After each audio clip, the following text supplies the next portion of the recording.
Ketika bermain catur, kira-kira bidak mana yang akan kita jalankan pertama kali? Bidak mana yang akan Anda, akan saya mainkan pertama kali apabila kita bermain sebagai bidak putih?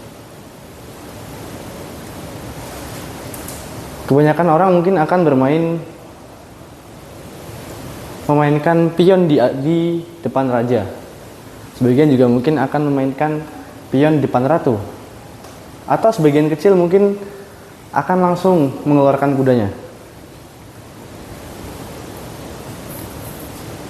Dalam catur, apabila kita memegang bidak putih, ada 20 kemungkinan langkah yang bisa kita pilih untuk memulai permainan kita. Itu langkah pertama. Di langkah kedua, pada pemain bidak hitam, jumlah yang sama juga terjadi kepada kemungkinan peletakan pion atau kuda yang digunakan untuk menjawab dari langkah pertama putih tadi. Lalu apa yang ingin coba saya sampaikan? Yang ingin coba saya sampaikan adalah dalam sekali permainan catur terdapat banyak sekali kemungkinan posisi akhir yang dapat keluar.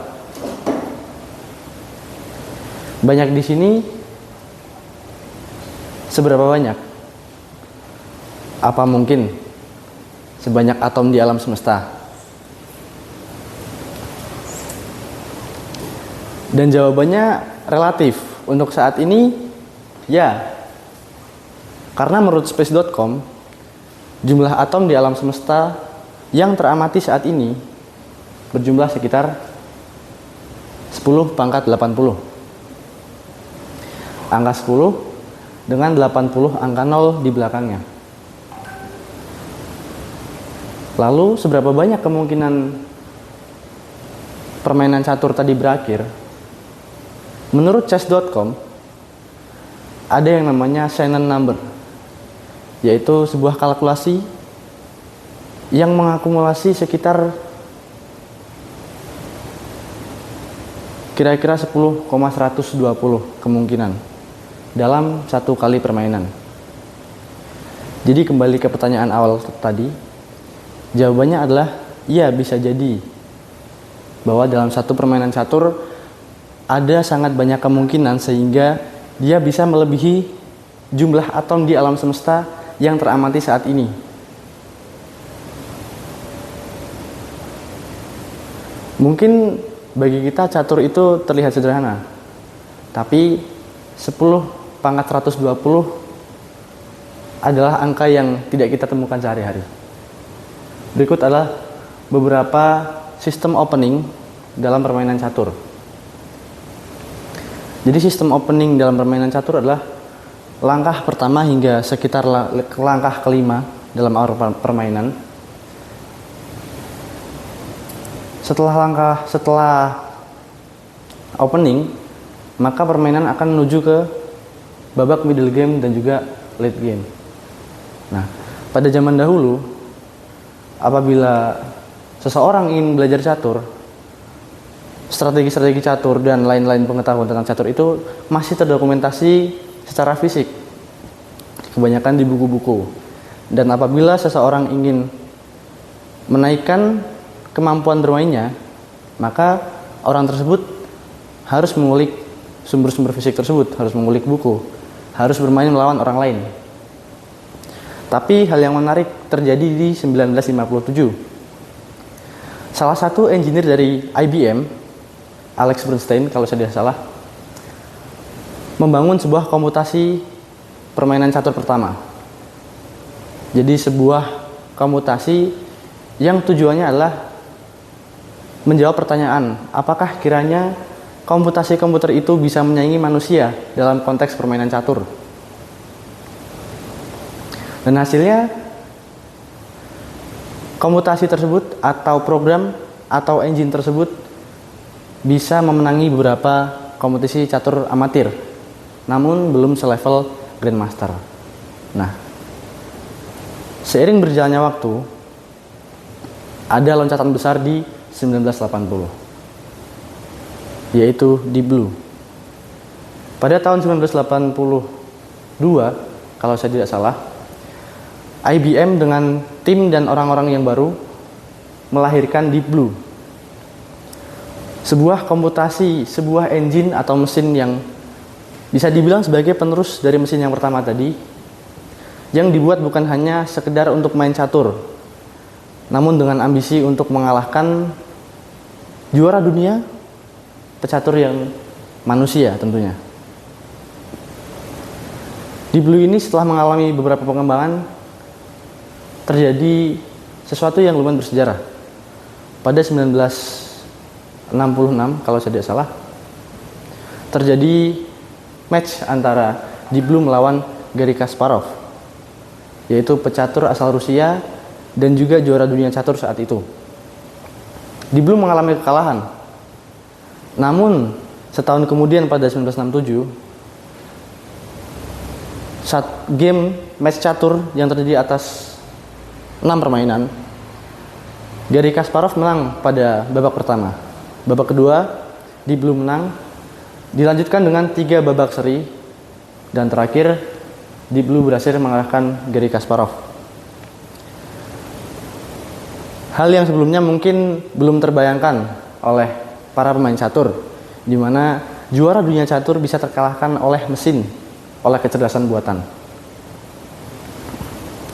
Nah, seiring berjalannya waktu, setelah kejadian itu, Deep Blue dimuseumkan. Terus lahirlah beberapa mesin-mesin atau chess engine lain yang terus dikembangkan, yang kemampuannya bisa dibilang melebihi Deep Blue.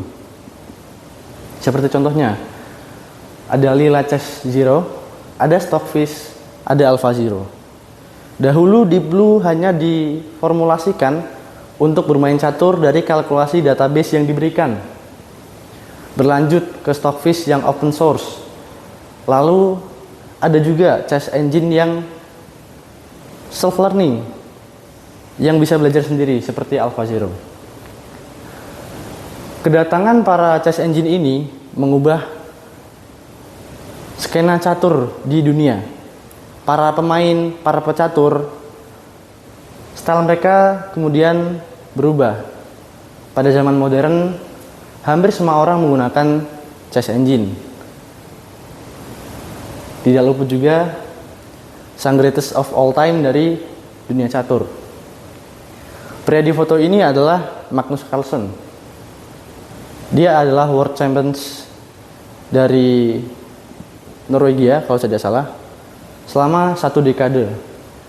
Dan mulai dari 2011 hingga saat ini, dia adalah pemain FIDE dengan rating catur, rating ELO tertinggi, di angka sekitar 2.800-an. Bahkan top player seperti Magnus Carlsen juga menggunakan chess engine untuk berlatih, untuk teman berlatihnya. Mungkin pertanyaan yang menarik adalah, kira-kira apabila Magnus melawan chess engine terbaru, apa hasilnya? Pertanyaan yang menarik, dan di suatu forum Magnus pernah mengatakan bahwa dirinya sudah tidak pernah bermain atau melawan chess engine keluaran terbaru lagi, karena menurutnya hal tersebut membuang-buang waktu dan melelahkan. Di atas kertas, ELO rating Magnus ini adalah 2.800, sedangkan Stockfish generasi terbaru berada di sekitar 3.600. Apabila kita mundur ke Garry Kasparov tadi dan Deep Blue, yang masih bisa dibilang imbang, gap antara kita dan juga mesin sudah semakin jauh.